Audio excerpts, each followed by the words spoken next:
Salam alaikum, coucou tout le monde, bienvenue sur ma chaîne Qalb Sakina. Donc aujourd'hui on va faire la recette de ma maman de shorba afrique, Jerry, chacun l'appelle comme il le souhaite. Juste avant de poursuivre la vidéo, n'oubliez pas le topo habituel, d'activer la cloche, de vous abonner et de liker en un seul clic. Là, de quels ingrédients vous allez avoir besoin? D'ail frais, de céleri, de coriandre et de persil haché, de 2 oignons hachés, d'une tomate et de ras el hanout. Ma maman utilise que le ras el hanout et 2 grosses cuillères de tomates concentrées. Là, on a mis la dose parce qu'on a des invités. Et de 3 piments forts et la viande. Donc la viande, là, j'ai pris du jarret que j'ai coupé en dés parce que le jarret de bœuf, franchement, je trouve ça plus goûtu. Et même au niveau, par exemple, de l'agneau, on n'aime pas l'arrière-goût de shahman. Voilà. Et après, pour ceux qui ne supportent pas les piments forts, vous pouvez toujours utiliser, prendre des piments, vous savez, les piments doux un peu, les piments vert clair. Et voilà, donc maintenant, on poursuit la vidéo. Je commence par mettre l'huile pour faire frire mes piments. J'ajoute du goût à ma shorba afrique.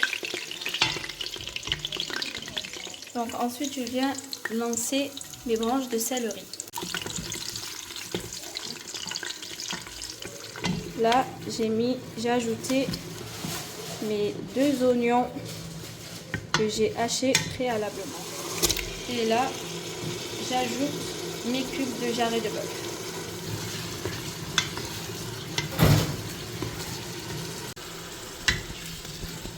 Donc là, je viens ajouter l'équivalent de 4 têtes d'ail.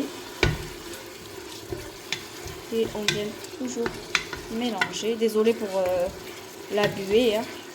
Je vais prendre mon ras el hanout et je vais ajouter mon ras el hanout et mélanger rapidement.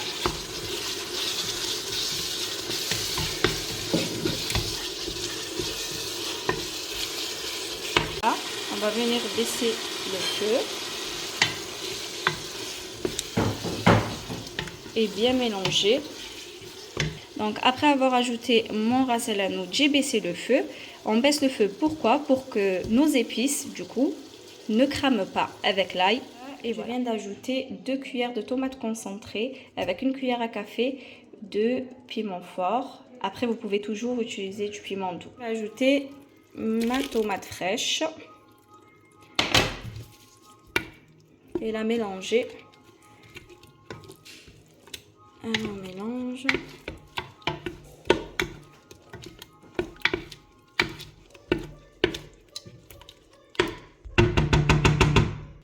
Ensuite, on va venir ajouter notre coriandre mélangé au persil. Et vous laissez tout ça à feu doux. Donc du coup, là, je laisse tout à feu doux pendant au moins 5 à 10 minutes pour que justement tout se mélange, tout s'imprègne. Tous les ingrédients s'imprègnent entre eux. On est venu ajouter notre fric au mélange. Donc là, comme vous pouvez le voir, il est assez humide parce que je l'ai bien rincé. Donc voilà, là j'ai ajouté un verre de fric à mon mélange et je viens mélanger le tout pour que tout s'imprègne. Et voilà. Maintenant, j'ai ajouté l'équivalent de 2 carafes d'eau. Donc là, comme vous le voyez, ça commence à bouillir pour ma cocotte. Je vais venir la fermer et la laisser cuire. Et ensuite, je reviendrai tout à l'heure pour vous montrer le résultat.